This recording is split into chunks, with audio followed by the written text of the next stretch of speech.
8. Será finalmente a causa que tanto a buscamos, a voz com que hoje falam os pregadores? Antigamente pregavam bradando, hoje pregam conversando. Antigamente, a primeira parte do pregador era boa voz e bom peito. E verdadeiramente, como o mundo se governa tanto pelos sentidos, podem às vezes mais os brados que a razão. Boa era também esta, mas não a podemos provar com semeador, porque já dissemos que não era ofício de boca. Porém, o que nos negou o Evangelho no semeador metafórico, nos deu no semeador verdadeiro, que é Cristo. Tanto que Cristo acabou a parábola, diz o Evangelho que começou o Senhor a bradar. Bradou o Senhor e não arrazoou sobre a parábola, porque era tal o auditório que fiou mais dos brados que da razão. Perguntaram ao Batista quem era. Respondeu ele: Ego vox clamantis in deserto.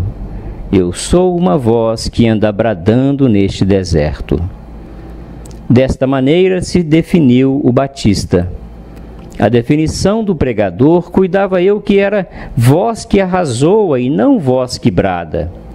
Pois, por que se definiu o Batista pelo bradar e não pelo arrazoar? Não pela razão, senão pelos brados. Porque há muita gente neste mundo com quem podem mais os brados que a razão, e tais eram aqueles a quem o Batista pregava. Vede-o claramente em Cristo. Depois que Pilatos examinou as acusações que contra ele se davam, lavou as mãos e disse: Eu nenhuma causa acho neste homem. Neste tempo, todo o povo e os escribas bradavam de fora que fosse crucificado. De maneira que Cristo tinha por si a razão e tinha contra si os brados. E qual pôde mais? Puderam mais os brados que a razão.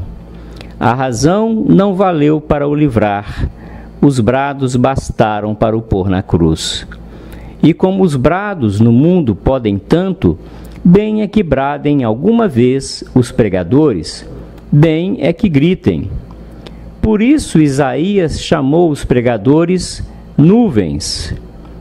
A nuvem tem relâmpago, tem trovão e tem raio.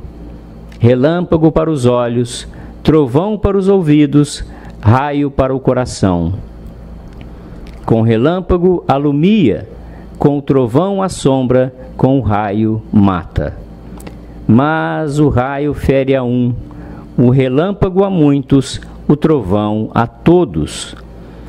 Assim há de ser a voz do pregador, um trovão do céu que assombre e faça tremer o mundo.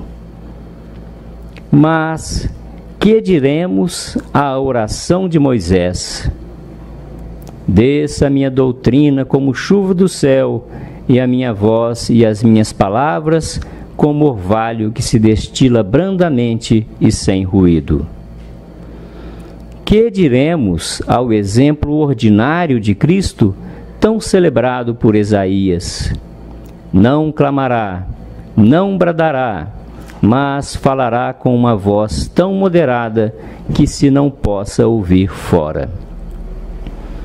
E não há dúvida que o praticar familiarmente e o falar mais ao ouvido que aos ouvidos, não só concilia maior atenção, mas naturalmente, sem força, se insinua, entra, penetra e se mete na alma.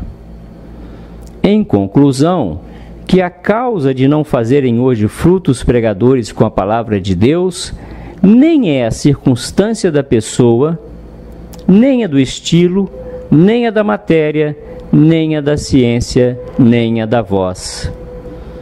Moisés tinha fraca voz, Amós tinha grosseiro estilo, Salomão multiplicava e variava os assuntos, Balaão não tinha exemplo de vida, o seu animal não tinha ciência, e, contudo, todos estes, falando, persuadiam e convenciam. Pois, se nenhuma destas razões que discorremos, nem todas elas juntas são a causa principal, nem bastante, do pouco fruto que hoje faz a palavra de Deus, qual diremos finalmente que é a verdadeira causa?